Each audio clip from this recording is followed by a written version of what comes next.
Apa itu khusyuk? Setelah kita tahu kemarin bahwa khusyuk itu penting banget. Kita kalau misalnya pengen sholatnya jadi rohatun nafs, menjadi rehat bagi jiwa, maka syaratnya khusyuk.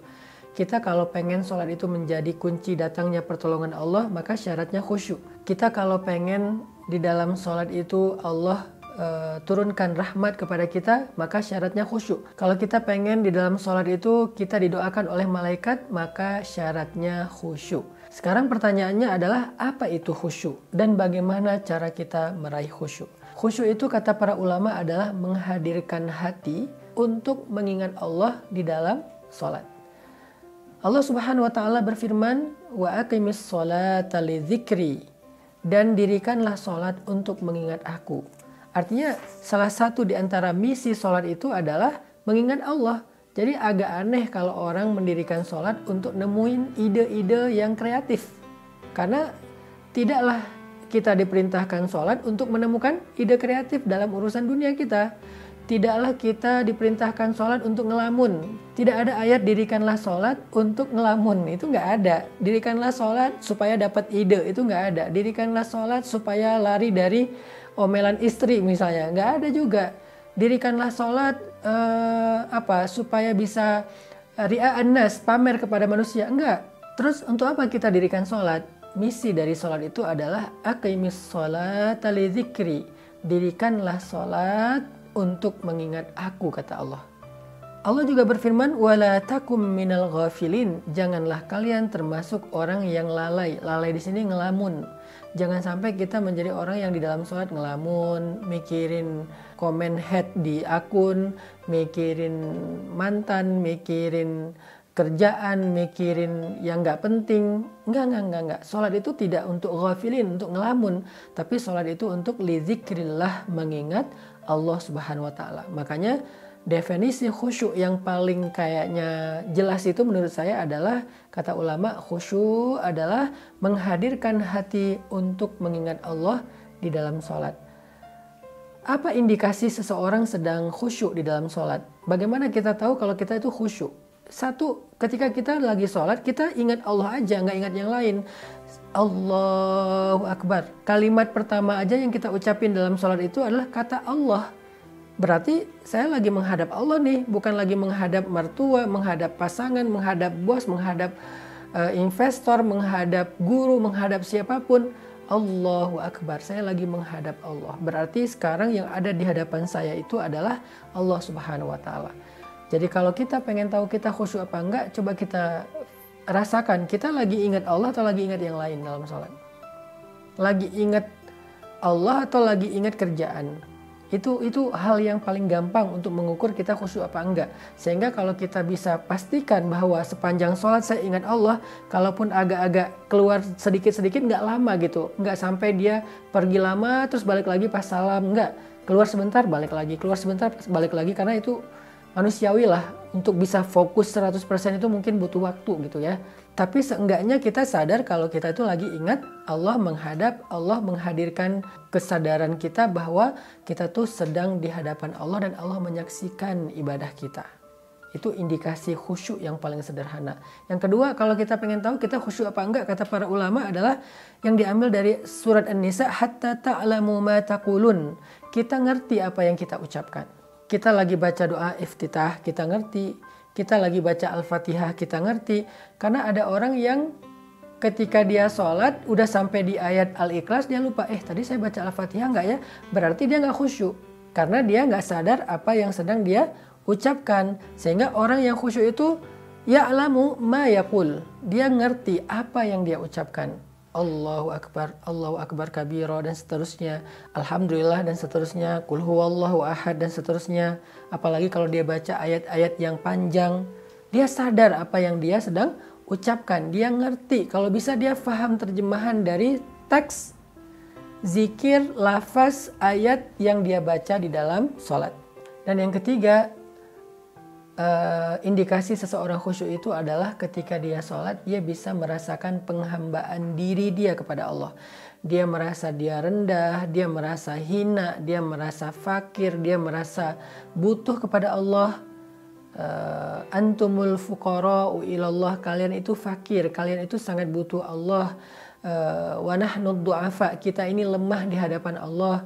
Apalagi kita ini hina di hadapan Allah, kita ini banyak aib di hadapan Allah. Saya lagi menghadap Allah, Tuhan saya, dan saya adalah hamba. Hamba itu tunduk merendahkan dirinya di hadapan Tuhannya, dan itulah ciri orang yang khusyuk.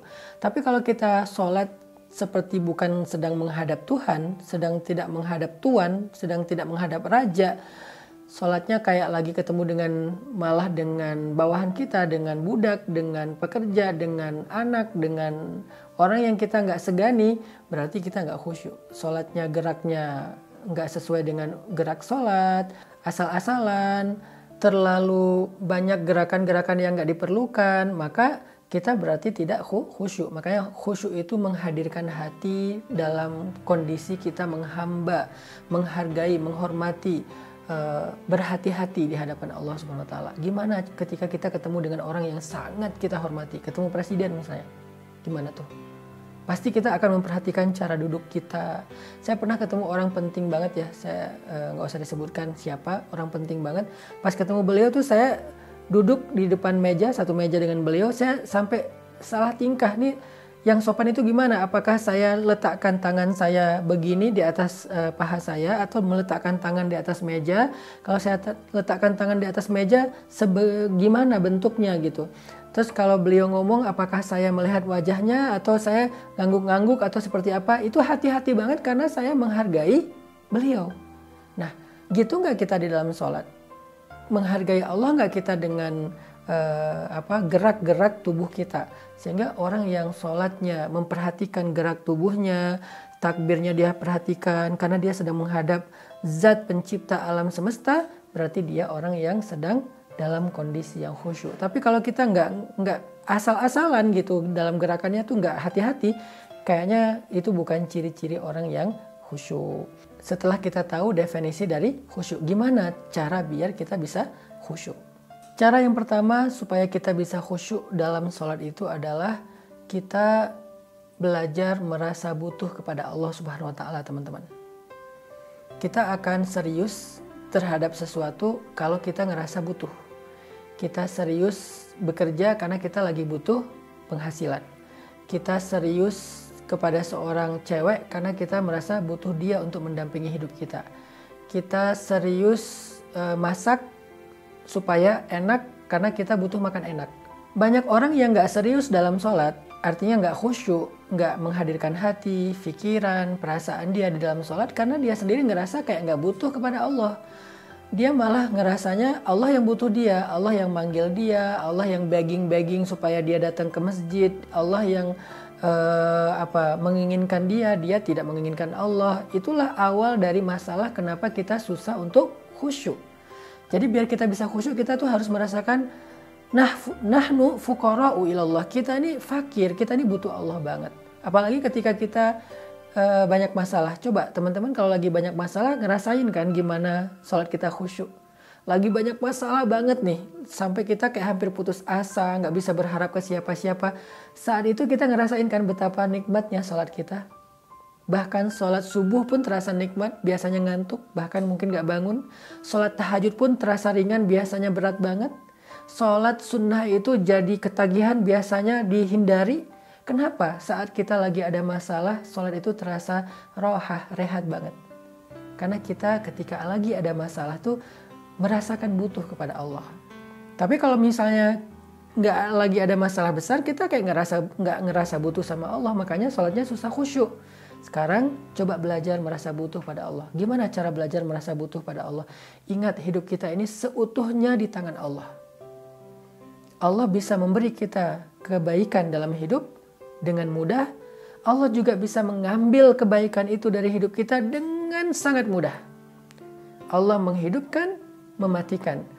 Allah yang memberikan kemuliaan dan menghinakan. Allah yang memberikan kekuasaan dan mencabut kekuasaan dari siapa yang dia kehendaki. Seutuhnya hidup kita itu biyadihil mulk, di tangan Allah Subhanahu wa taala. Sehingga gak ada satu detik pun yang kita gak butuh Allah.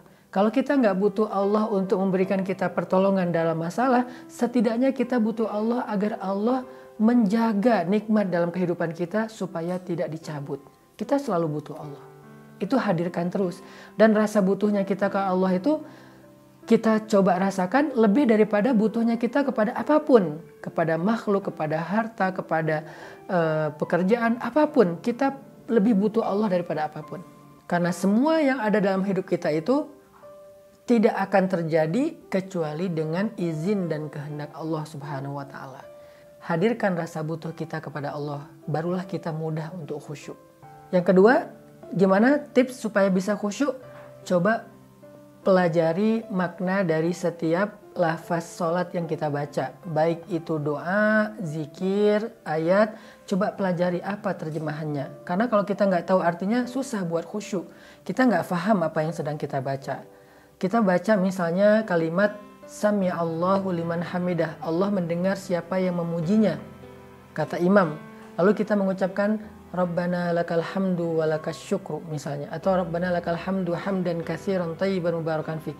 Kita ngerti nggak maksud dari kalimat itu? Coba pelajari terjemahannya. Kita baca misalnya Inna salati wa nusuki wa mahyaya wa mamati lillah. Tahu nggak arti dari kalimat Inna salati wa nusuki dan seterusnya? Kita membaca Subhana Rabbiyal A'la. Tahu nggak arti dari Subhana Rabbiyal A'la? Dan banyak lagi lafaz sholat yang harusnya kita ngerti terjemahannya. Baru kita bisa khusyuk. Yang terakhir teman-teman, cara biar khusyuk itu adalah hindari hal-hal yang membuat pikiran kita ke distract. Nabi itu serius banget dalam sholatnya. Sampai Nabi pernah lagi sholat, Nabi memperhatikan satu helai kain di depan beliau yang punya corak gitu ya. Sehingga setelah beliau sholat, kain itu ditutup sama Nabi karena mengganggu sholat Nabi. Bahkan Nabi pernah juga di atas mimbar lagi khutbah, tiba-tiba mencabut cincinnya dan meletakkannya.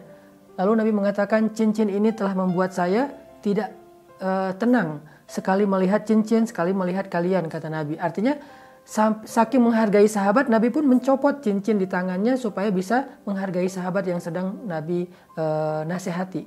Apalagi dalam sholat. Nabi itu nggak mau ke distract dengan apapun. Makanya sholat yang paling baik itu tengah malam karena inna nasyi'atal lail hiya asyaddu wat'an wa aqwamu qila.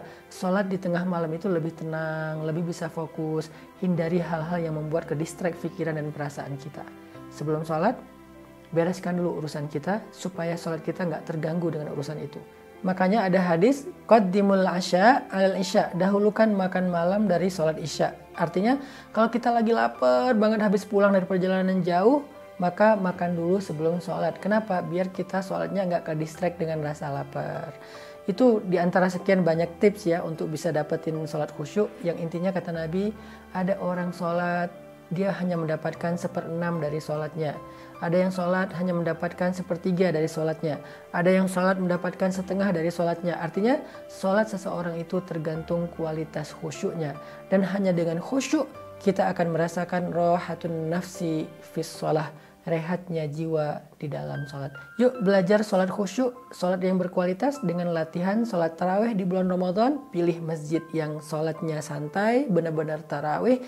Sehingga setelah Ramadan kita bisa break dari segala urusan dan kepenatan dunia dengan cara Allahu Akbar di atas sajadah. Semoga kajian ini bermanfaat. Barakallahu fikum. Wassalamualaikum warahmatullahi wabarakatuh.